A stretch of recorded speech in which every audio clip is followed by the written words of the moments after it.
चलिए अब हम करेंगे चैप्टर नंबर 3। ये भी चैप्टर काफ़ी इजी है, काफ़ी इम्पोर्टेंट है। ठीक है, इसे हम अच्छे से करेंगे, एकदम डिटेल में करेंगे और सारी चीज़ों को ध्यान से समझना है बेटा। मैं एक एक पॉइंट आपको समझाऊंगा कि आपको तुरंत ही क्वेश्चन याद हो जाएगा। ठीक है, देखिए पहला क्वेश्चन क्या लिखा है, ध्यान से समझिए। प्रमाणीय चल के घनत्व फलन का उपयोग में लिए जाते आचालक, ध्यान से सुनना, आचालकों का मूल्य बताना है। बड़ा अचलांक हमारे पास दो टाइप के वैल्यू होते हैं। एक होता है पाई, तो पाई की कीमत कितना दिया है 3.1416 और दूसरा क्या है ई मतलब 2.7183, 2.7183। ये दो वैल्यू आपको याद रखना है। इसे हम लोग क्या बोलते हैं, आचालक, क्या बोलते हैं, अचलांकों। ठीक है, इसका मूल्य याद रखना। इसके दो वैल्यू, एक पाई है और दूसरा ई मतलब एरर, पाई मतलब पाई की कीमत। तो पाई की कीमत कितना होता है 3.1416 और ई की वैल्यू होती है 2.7183। दूसरा क्वेश्चन, सतत यादच्छित चल किसी एक निश्चित मूल्य धारण करे तो उसकी संभावना कितनी होती है। तो बड़ा अगर बात करूं सतत यादच्छित चल में किसी एक निश्चित मूल्य धारण करने का संभावना फलन प्राप्त संभावना हमेशा क्या होता है, शून्य होता है। हमेशा कितना होता है, हमेशा शून्य होता है। ठीक है बेटा, अभी जो टाइम हो रहा है वो नाइट में हो रहा है बेटा। नाइट में 1 बज गया बेटा, कितने बज गए, 1 बज गया बेटा, वीडियो को शूट करते करते। ठीक है, टाइम का पता ही नहीं चलता है बेटा। आगे तीसरा क्वेश्चन हम पढ़ते हैं, is the most important question मेरा। क्या लिखा हुआ है, प्रमाणीय वक्र का आकार कैसा होता है। प्रमाणीय वक्र का आकार ही कैसा होता है। इसका राइट आंसर आएगा संपूर्ण घंटाकार स्वरूप में, संपूर्ण घंटाकार स्वरूप में होता है। आगे प्रमाणीय वितरण का विषमता कितनी होती है। तो विषमता क्या होती है बाबू, शून्य होती है। प्रमाणीय वितरण की विषमता क्या होती है, शून्य होती है। क्लियर। आगे प्रमाणित प्राप्तांक इकाई से क्या होता है, मुक्त होता है। तो यह विधान सत्य है या असत्य है बताइए। तो बड़ा ये क्वेश्चन बार बार पूछा जाने वाला क्वेश्चन है। तो इसका राइट आंसर लिखना है कि यह विधान क्या है, सत्य है, क्योंकि प्रमाणित प्राप्तांक का माप की इकाई मुक्त होती है, उसे इकाई में दर्शाया नहीं जाता है। ठीक है, डायरेक्ट खाली आपको इतना लिखना है कि यह विधान सत्य है, बस इतना लिखना है, रीजन लिखने की जरूरत नहीं, खाली इतना पूछा है यह विधान सत्य है क्या असत्य है, तो लिख देना भाई यह विधान सत्य है, बस। क्लियर। नेक्स्ट, प्रमाणित प्रमाणीय वक्र या प्रमाणित प्रमाणीय चल का कौन से मूल्य दोनों सिरों में क्या होती है, सम्मित होता है। तो प्रमाणित प्रमाणीय वक्र x के माध्य म्यू दोनों ओर सम्मित होता है, यानी z बराबर 0 शीर्ष लंब रेखा से दोनों ओर क्या होता है, सम्मित होता है। शीर्ष लंब रेखा से दोनों ओर क्या होता है, सम्मित होता है। तो बड़ा आपको इसमें खाली इतना ही लिखना है, आपको सिर्फ इतना लिखना है, सिर्फ इतना लिखना है कि प्रमाणित प्रमाणीय वक्र, प्रमाणित प्रमाण, खाली इतना लिखना है जितना बता रहा हूँ, प्रमाणित प्रमाणीय वक्र z बराबर 0 दोनों बाजू क्या होता है, सम्मित होता है, बस इतना ही लिखना है, इतने शब्द याद। प्रमाणित प्रमाणीय वक्र z बराबर 0 दोनों ओर क्या होता है, सम्मित होता है। खाली इतना शब्द लिखोगे तो भी चलेगा। तो अगर आप चाहो तो ये दोनों काट दो, यानी कि ये जो शब्द है बराबर, ये जो शब्द है इसको काट दोगे तो भी चलेगा, इतना नहीं लिखोगे तो भी चलेगा। लेकिन जितना मैंने आपको बताया खाली इतना भी लिख के आओगे तो एग्जाम में पूरे में से पूरे मार्क्स मिलेंगे। बोलो क्लियर हो रहा है। चलिए नेक्स्ट क्वेश्चन 7वां, प्रमाणीय वक्र का प्रमाणीय चल की कौन सी कीमत शीर्ष लंब रेखा के प्रमाणीय वक्र क्षेत्रफल दोनों समान भागों में होता है। ऐसा कब होता है, जब x बराबर म्यू होता है, तब दोनों भाग क्या होता है बाबू, समान होता है। बोलो क्लियर हो रहा है, तब दोनों भाग क्या होता है, समान होता है। ठीक है, क्लियर हुआ, इतना लिखोगे तो भी आपका काम हो जाएगा। ठीक है, नेक्स्ट 8वां क्वेश्चन क्या है बेटा, 8वां क्वेश्चन ध्यान से समझना, आपको कॉन्सेप्ट क्लियर हो जाए। क्वेश्चन प्रमाणी वक्र में म्यू टू डेल्टा डेल्टा नहीं बड़ा, यहाँ पर इसको मैं काट के लिख रहा हूँ, इसको मैं काट के लिख रहा हूँ म्यू माइनस 2 सिग्मा और म्यू प्लस 2 सिग्मा, इसका क्या बोला है, इसका क्षेत्रफल कितना होगा बड़ा। तो बड़ा इसको याद करने का टेक्निक मैंने आपको बताया था, ये रहा बड़ा, ये रहा बड़ा, आपको मैं यहाँ पर लिख के रखा हूँ ध्यान से समझाने के लिए बड़ा। तो यहाँ पर बड़ा मैंने आपको लिख के रखा बड़ा, मैं आपको समझाने के लिए बता रहा हूँ। तो ये देख सकते हो बड़ा, ये रहा। तो ये बड़ा आपको ये किताब के अंदर कहीं ना कहीं मिल जाएगा बड़ा, ये तुम्हारे बहुत काम की चीज़ें हैं, इसे ध्यान से करना, ठीक है। तो उसका जो पूछा है वो क्या है, प्लस माइनस ये रहा। तो जब भी प्लस माइनस पूछे तो उसका आंसर कितना आएगा, 95.45, क्या आएगा 95.45। तो यहाँ पर यही उत्तर लिखना है। तो यहाँ पर उत्तर क्या लिखेंगे हम लोग, यहाँ पर उत्तर लिखेंगे, ये लिखेंगे 95.45, यही क्या होगा, इसका राइट आंसर आएगा। बस इतना ही आपको लिखना है, बस डायरेक्टली ये सब कुछ करने की जरूरत नहीं, सीधा डायरेक्टली आपको लिखना है 95.45% होगा, बस इतना ही लिखने वाला। इसके बराबर लिख देंगे 95.45% होगा, बस इतना ही है। आगे बात करते बड़ा, इसको यहाँ पर सॉल्यूशन दिया, सॉल्यूशन को ध्यान में ले, और सत्तर साथ जो करा रहे हैं खाली उसी को ध्यान से सीखना है बड़ा, ठीक है। आगे बड़ा क्या लिखा है, प्रमाणित प्रमाणीय माध्य, माध्य मतलब म्यू और प्रमाप विचलन मतलब क्या होता है, सिग्मा। यानी कि यहाँ पर म्यू बराबर कितना दिया है 13.25 और सिग्मा आपको कितना दिया है 10, और क्या बोला तृतीय चतुर्थक बात करें तो तृतीय चतुर्थक के बड़ा एक सूत्र है बड़ा, सूत्र क्या है, Q3 बराबर म्यू प्लस 0.675 सिग्मा, ये इसका क्या है सूत्र है। तो बस म्यू की जगह पे क्या लिखेंगे 13.25 प्लस 0.675 और सिग्मा की जगह पे लिखेंगे 10। तो 13.25 प्लस इन दोनों को गुणा करेंगे तो कितना आएगा 6.75, दोनों को जोड़ेंगे कितना होगा 20, कितना होगा 20। तो Q3 तृतीय चतुर्थक की वैल्यू कितना आया 20 आया। यही इस तरीके से क्वेश्चन को क्या करेंगे, सॉल्व करेंगे। आगे बात करते बड़ा नेक्स्ट क्वेश्चन, यहाँ पर जो सॉल्यूशन किया इसको ध्यान में लेना। देखो माध्य मतलब म्यू, यानी कि म्यू बराबर कितना हो जाएगा 10, प्रमाप विचलन मतलब सिग्मा बराबर कितना हो जाएगा 6, ठीक है।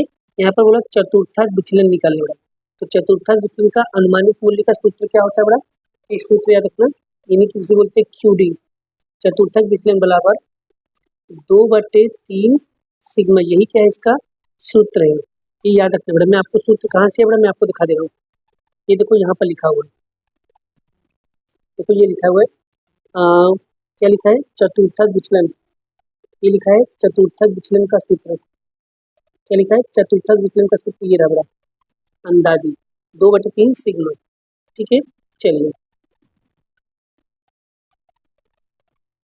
इसको हटा दो बड़ा, चलिए अब बड़ा देखो 2/3 सिग्मा कितना दिया है, सिग्मा दिया है 6, ठीक है। ये कटेगा कितनी बार में, 2 बार में, ठीक है।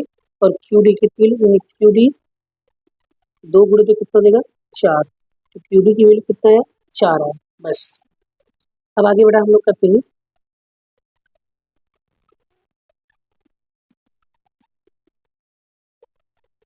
अब देखो 11वां क्वेश्चन में क्या लिखा है कि औसत विचलन मिला, औसत विचलन क्या अनुमानित मूल्य मिला। औसत विचलन मतलब क्या होता है, मीन डेविएशन, यानी MD, शॉर्ट में क्या बोलते हैं MD। थोड़ा MD का सूत्र क्या है बड़ा, MD मतलब औसत विचलन। तो यहाँ पर देख सकते हो MD कितना दिया है 4/5, यहाँ पर लिखेंगे 4/5 सिग्मा।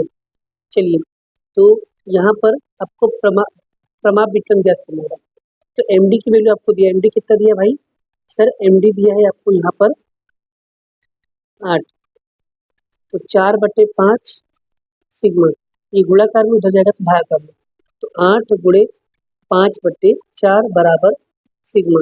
8 पंचे कितना हो जाएगा 40/4 बराबर सिग्मा। ये कटेगा कितना आएगा 10, तो सिग्मा बराबर कितना आ गया 10। और सिग्मा को हम लोग क्या बोलते हैं प्रमाप विचलन। क्या बोलते हैं प्रमाप विचलन। आई होप आशा करता हूँ आपको ये चीजें क्लियर हो गया होगा। अब बड़ा नेक्स्ट क्वेश्चन की ओर बढ़ते बड़ा, नेक्स्ट क्वेश्चन को आगे समझते बड़ा, उसी में हम लोग डिटेल में समझेंगे क्या करना है। नेक्स्ट, एक प्रमाणित वितरण के चतुर्थक विचलन का अंदाजित मूल्य, यानी QD बराबर कितना दिया है 12। प्रमाप विचलन का मूल्य ज्ञात करने बड़ा, यानी सिग्मा निकालने का। तो देखो यहाँ पर सबसे पहले लिखेंगे बड़ा हम लोग QD बराबर 2/3 सिग्मा। बोलो यहाँ तक क्लियर है, ठीक है। और यहाँ पर हमें निकालना है प्रमाप विचलन। क्या निकालना है प्रमाणित विचलन निकालना है। क्या निकालना है प्रमाणित विचलन निकालना है, ठीक है। क्या निकालना है प्रमाणित विचलन निकालना है। तो चलिए यहाँ पर QD आपको दिया है 12 बराबर 2/3 सिग्मा। ये इधर गुणाकार में इधर जाएगा भाग करने, तो उल्टा पलटेगा 3 बट्टे कितना हो जाएगा 2 बराबर सिग्मा।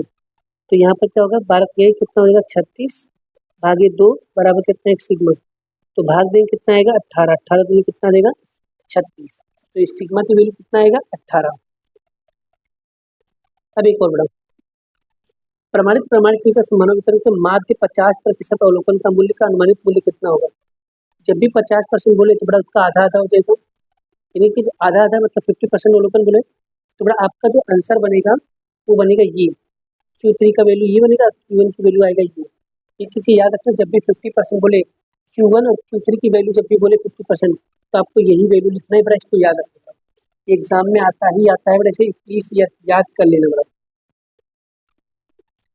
अब बड़ा आगे बढ़ते हैं नेक्स्ट क्वेश्चन की ओर। एक प्रमाणित वितरण का अंतिम चतुर्थक बोला, अंतिम चतुर्थक मतलब ये Q1 होगा और ये Q3 होगा, हमें माध्य निकालना। तो बड़ा माध्य निकालने का सूत्र क्या होगा M बराबर Q3 प्लस Q1 बटे में 2। तो चलिए Q1 की वैल्यू कितना दिया है, तो Q3 की वैल्यू दिया है 30 प्लस 2 20 भागे 2, तो M बराबर 50 भागे 2, तो M बराबर कितना होगा 25। तो माध्य की वैल्यू कितना है बड़ा 25 है। आई होप आशा करता हूँ बड़ा आपको ये चीजें क्लियर होगा, बस सूत्र आपको आना चाहिए, बाकी सब चीज आ जाएगा। अब देखो यहाँ पर 15 क्वेश्चन क्या है, व्यक्तियों के एक समूह के लिए मासिक खर्च का प्रमाण वितरण का अनुसरण करता है। इसमें औसत खर्च यानी कि ये क्या होगा म्यू, प्रमाण वितरण मतलब सिग्मा, यानी कि यहाँ पर म्यू बराबर कितना दिया है 10,000 और सिग्मा दिया है 1,000। तो यहाँ पर क्या लिखा है ये क्लियर, यहाँ तक क्लियर है ना, यहाँ तक क्लियर है।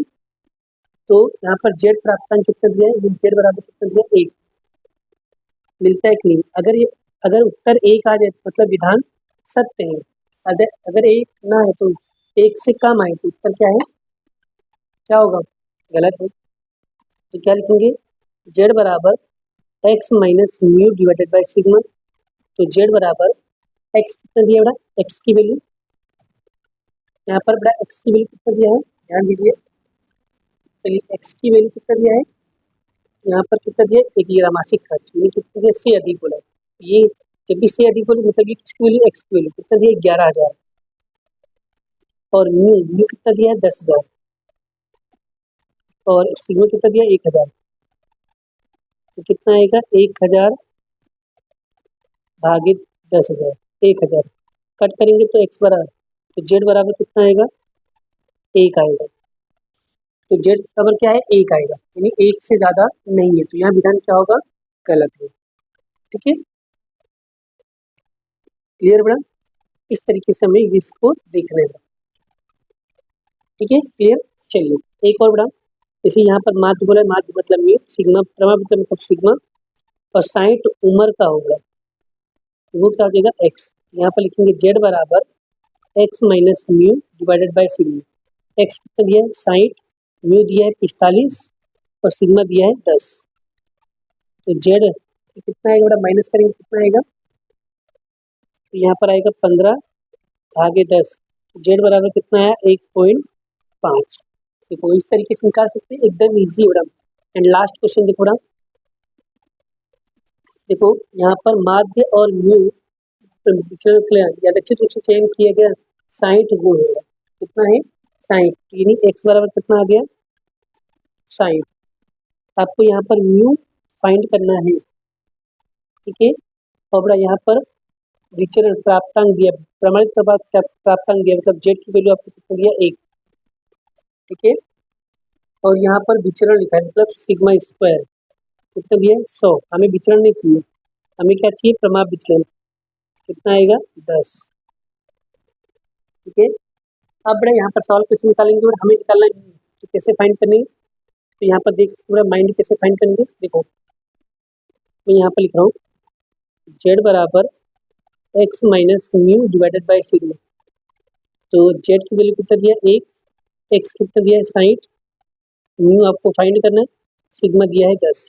इधर डिवाइड में होगा यानी 10 गुणे 1 बराबर 60 माइनस म्यू, कितना आएगा 10 बराबर 60 माइनस म्यू। ये माइनस का उधर जाएगा क्या होगा प्लस का होगा, है ना। ये या तो ये 60 है उधर जाएगा तो माइनस का होगा, तो 10 माइनस 60 बराबर माइनस का म्यू, माइनस का 50 होगा बराबर माइनस का म्यू, माइनस कर तो यहाँ पर म्यू बराबर कितना होगा 50। तो इसका राइट आंसर कितना आएगा 50। आई होप आशा करता हूँ आपको ये चीज़ें क्या होगा एकदम अच्छे से क्लियर हो गया होगा।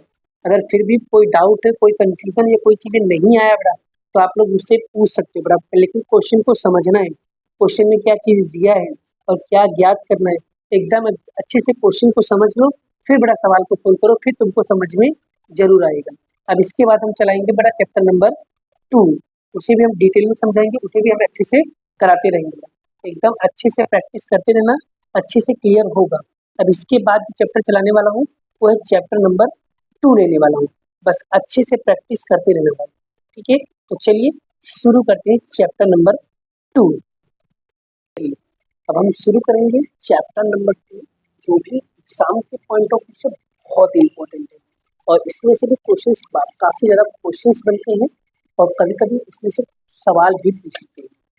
दोनों तरीका आप लोगों को सीखना है, दोनों ही चीज़ें बहुत ईजी है, हम दोनों चीज़ों को बहुत डिटेल में समझेंगे, क्योंकि अगर तुम सारे चीज़ों को 1 बाय 1 करके आ जाओ, अभी आपके पास टाइम है तो आप इसे रिवाइज कर सकते हो। तो एक बार 2 बार आपको इसको पढ़ना होगा, तब एक बार अच्छे से रिवाइज कर लेना, आपका काम हो जाएगा। कि सवाल काफ़ी ज़्यादा इम्पोर्टेंट है, एक बार 2 बार आपको प्रैक्टिस कर लिया तो आपका काम हो जाएगा, है ना। तो इसलिए बोल रहा हूँ कि हर चीज़ों को डिटेल में समझने की कोशिश करूँगा, आपका सब चीज़ें ईजी लगने लगेगी। देखो ध्यान से समझना, देखो क्या क्या चीज़ें दिया है, आपको वो सारी चीज़ें समझाने जा रहा हूँ। टॉपिक में क्या लिखा है बड़ा, पहला क्वेश्चन, असतत यादच्छिक चल किसे कहते हैं, उसकी परिभाषा बताइए। असतत यादच्छिक चल का दूसरा नाम है खंडित।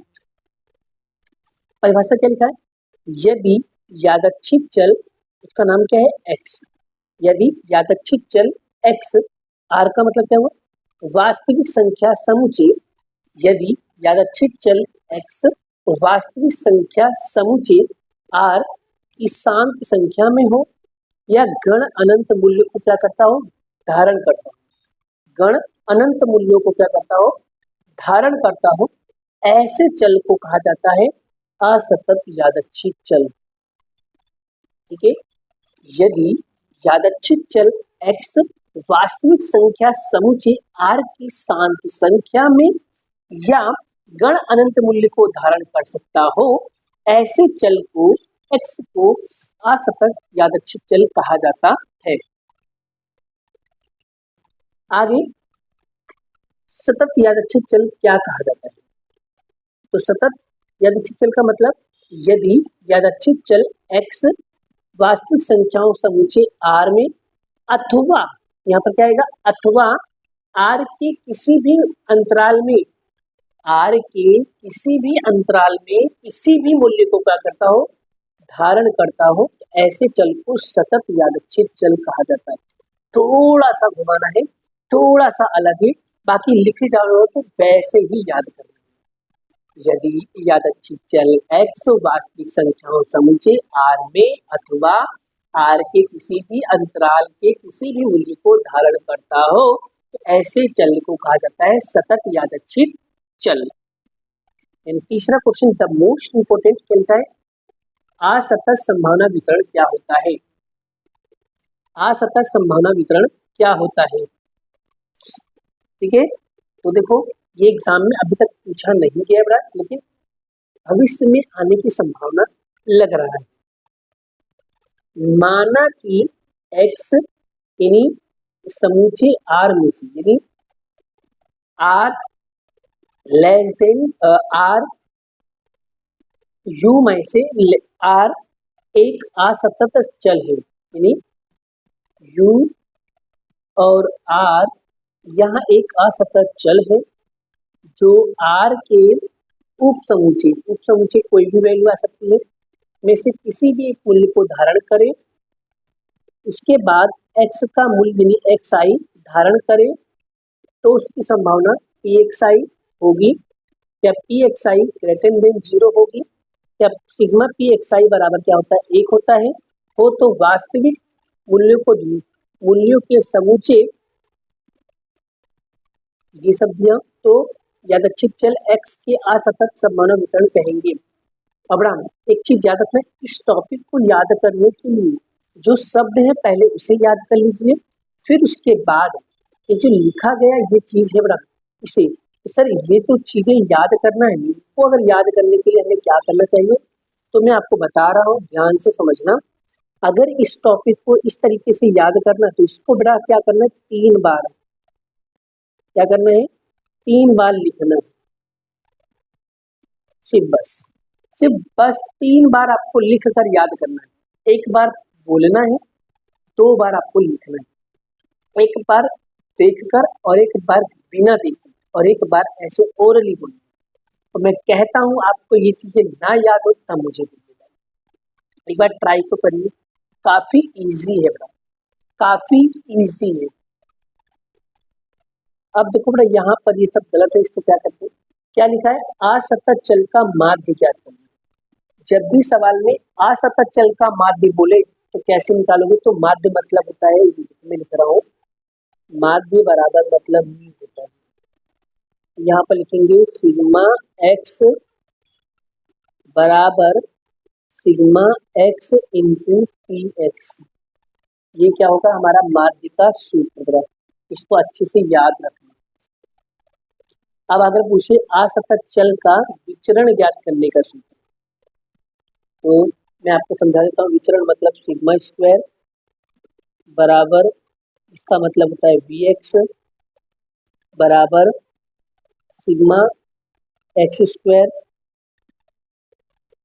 माइनस यहाँ पर सिग्मा एक्स का होल स्क्वायर, ठीक है। यहाँ हम इसको इस तरह लिखेंगे जहाँ पर एक्स स्क्वायर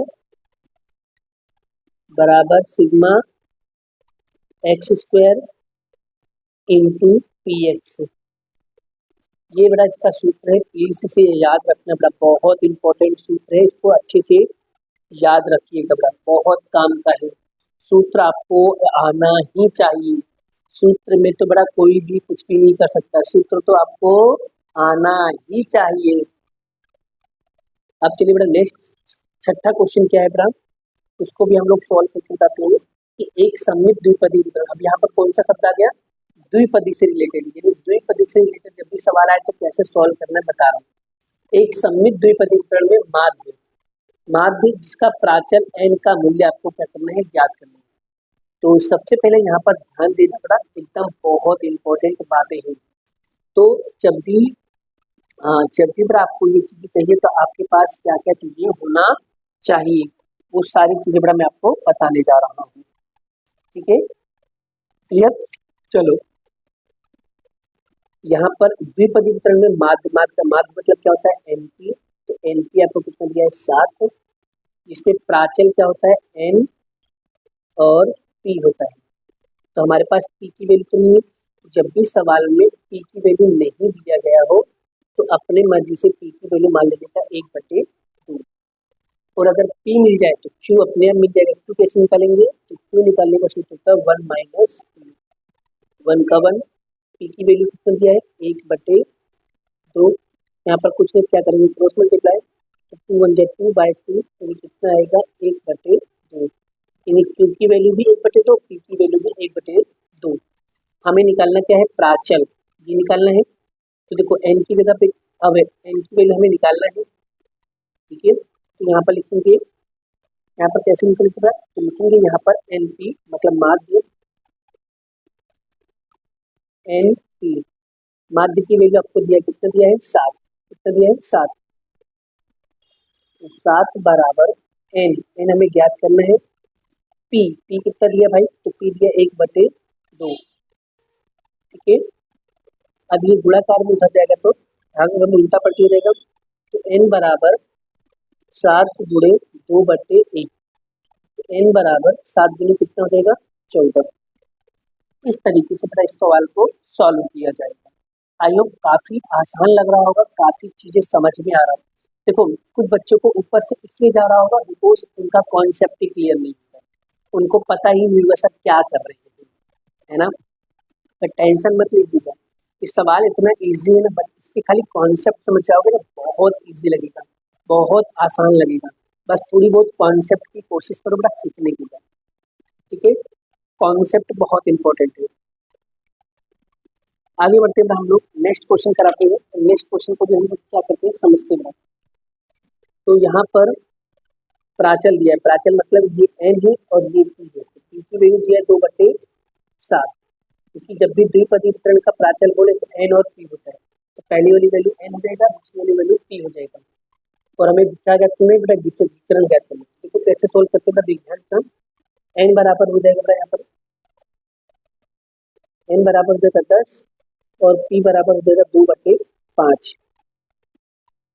2/, हमें निकालना है q निकालने के लिए 1 माइनस p करेंगे 1, 2/5, उसमें तो क्रॉस मल्टीप्लाई कर देंगे, 5 1 5 2 और यहाँ पर 5, लिखिए 3/5, q की वैल्यू कितना है बेटा? 3/5 है। अब बेटा हमें लगाना है विचरण, तो बेटा यहाँ पर हम लिखेंगे विचरण। तो द्विपदी वितरण में विचरण का सूत्र क्या होता है? NPQ। चलिए n कितना दिया है? n दिया है 10, p दिया है 2/5 और q दिया है 3/5। तो सभी का गुणा करना है बेटा, सभी का क्या करना है? गुणा करना है। एकदम अच्छे से क्या करेंगे इसको, चलो करो।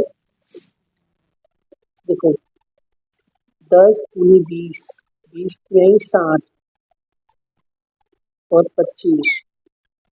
अब इसे कट करो, 5 से कटेगा 5 बार में, 5 से कटेगा 12 बार में, यानी इसका राइट आंसर आएगा बेटा 12/5। क्लियर? तो इस तरीके से बेटा हमें क्या करना है, इसको सॉल्व करना है। आई होप आशा करता हूँ आपको ये चीजें समझ में आ गई होगी। अगर विचरण बोले तो विचरण का सूत्र क्या होता है? NPQ होता है, NPQ। बेटा मैं आपको एक लिस्ट दे रहा हूँ, उसे याद कर लेना बेटा, ये वाला लिस्ट। देखो ये वाला लिस्ट आपको याद रखना है। देखो यहाँ पर लिखा हुआ है, अगर असतत बोले, इसे असतत बोले तो आपको ये वाला सूत्र याद रखना माध्य के लिए, और विचरण के लिए बोले तो आपको ये वाला सूत्र याद रखना है। और अगर द्विपदी बोले बेटा तो याद रखना, हेलो, द्विपदी का अगर माध्य बोले तो NP होता है। द्विपदी विचरण का द्विपदी वितरण, द्विपदी समानुपाती वितरण में विचरण का माध्य होता है, वैल्यू होता है NPQ, और प्रमाप विचलन मतलब अंडर रूट में NPQ होता है। इसे याद रखना, is the most important term. और अगर असतत वाला बोले, असतत का माध्य बोले तो इस तरीके का याद रखना था, और विचरण बोले तो इस तरीके का। और अगर द्विपदी बोले तो द्विपदी में माध्य ये होता है, विचरण ये होता है और ये होता है। इस तरीके से याद रखोगे तो आपको ये चीजें क्या होगा, बहुत अच्छे से याद हो जाएगा। देखो बोला ना, मेरे कॉन्सेप्ट क्लियर करना पड़ेगा। ये फॉर्मूला, ये लिस्ट बड़ा आप अगर याद कर लेते हो तो आपका काम हो जाएगा। स्वाध्याय के किसी भी चैप्टर जो है, चैप्टर में रिपोर्ट इस स्वाध्याय में दिया होगा बड़ा, आप जाके देखिएगा वैसे, ठीक है। अब हम बढ़ेंगे बड़ा आगे, नेक्स्ट क्वेश्चन पे बढ़ेंगे और नेक्स्ट चीजों को डिटेल में समझाएंगे, ठीक है। इसको डिटेल में समझेंगे बड़ा। चलिए आगे बड़ा क्या लिखा है, बर्नौली प्रश्नों का सफलता और निसफलता संभावना के बीच का संबंध बताना। क्या संबंध है वो संबंध बताइए। याद रखना बर्नौली प्रश्नों में सफलता और निसफलता के बीच का संबंध कितना होता है? एक। देखो याद रखना, याद रखना सफलता मतलब क्या होता है? P प्लस निसफलता मतलब क्या होता है? Q। और इन दोनों की संबंध कितना होता है? जोड़ने पे कितना होता है? 1। बस यही क्या है इसका सवाल। तो लिखेंगे कैसे? पूरा क्वेश्चन से शुरू करना है। बर्नौली प्रश्नों में सफलता और निसफलता संभावना के बीच का संबंध P प्लस Q बराबर 1 होता है। ऐसे पूरा सेंटेंस में लिखना है, ठीक है। बर्नौली प्रश्नों में सफलता और निसफलता संभावनाओं के बीच का संबंध P प्लस Q बराबर 1 होता है। अब आ जाओ नेक्स्ट क्वेश्चन बड़ा। यहाँ पर 9वां क्वेश्चन क्या बोला है कि द्विपदी वितरण में माध्य और विचरण के बीच का संबंध होता है। याद रखना माध्य और विचरण क्या होता है? माध्य से विचरण क्या होता है? अधिक होता है। यानी माध्य से विचरण क्या होता है? बड़ा। यानी इस तरीके से आपको लिखना है बड़ा, बस इसको याद रखना। NP less than NPQ। Clear? आगे बढ़ा। आगे क्या लिखा है बड़ा? एक द्विपदी वितरण में निसफलता का संबंध, निसफलता मतलब Q हो गया, कुल प्रश्न मतलब N हो जाएगा, और सफलता यानी कि P हमें ज्ञात करना है। तो जब हमें Q दिया हो 0.6 और N दिया है हमें 5 और हमें P निकालना है, तो एकदम सिंपल सा क्वेश्चन है। तो P निकालने का सूत्र क्या होता है? P बराबर 1 माइनस Q। 1 का 1, Q कितना दिया? 0.6। तो 1 में से 0.6 माइनस करेंगे कितना आएगा? 0.4। ये रहा हमारा Q। P तो निकल गया, बस हमें यही तो निकालना था, यही हमारा निकालना था, यही हमारा आंसर है। हो गया ना कॉन्सेप्ट क्लियर? इस तरीके से 10 क्वेश्चन के बड़ा जितना भी मैंने क्वेश्चन आपकी प्रैक्टिस कराई है, इतना क्वेश्चन अगर आप सोल्व करके जाते हो तो आपका डेफिनेटली कह रहा हूँ कि आपके लिए सेक्शन बी वाला जो प्रॉब्लम पार्ट 2 पे है वो एकदम दूर हो गया होगा, एकदम अच्छे से क्लियर हो गया होगा। अगर फिर भी मेरे पर डाउट हो या मेरे पर भरोसा ना हो बड़ा, तो आप देख लेना बड़ा, ठीक है। बढ़िया तरीके से बड़ा आप लोगों को ये चीजें करा दी गई है। अब एक बार इसको अच्छे से क्या करो, अच्छे से रिवाइज कर लो, आपका काम हो जाएगा। बस जितना मैं आपको पढ़ा रहा हूँ सिर्फ इतना आपको पढ़ते जाना है। बस जितना मैं आपको गाइड कर रहा हूँ, जितना मैं आपको समझा रहा हूँ, खाली इतना करते जाइए, आपका काम हो जाएगा। ठीक है, क्लियर? अब हम इसके बाद पढ़ेंगे चैप्टर नंबर 1। चैप्टर नंबर 1 के भी जितने भी क्वेश्चन होंगे ना, वो लगभग मैं सारे क्वेश्चन आप लोगों को कराने वाला हूँ और एकदम डिटेल में कराने वाला हूँ। तो आप लोगों को बिल्कुल भी टेंशन नहीं लेना है, बस बढ़िया से उसे लिख कर याद करना है बस। ठीक है, तो चलिए शुरू करते हैं चैप्टर नंबर 1।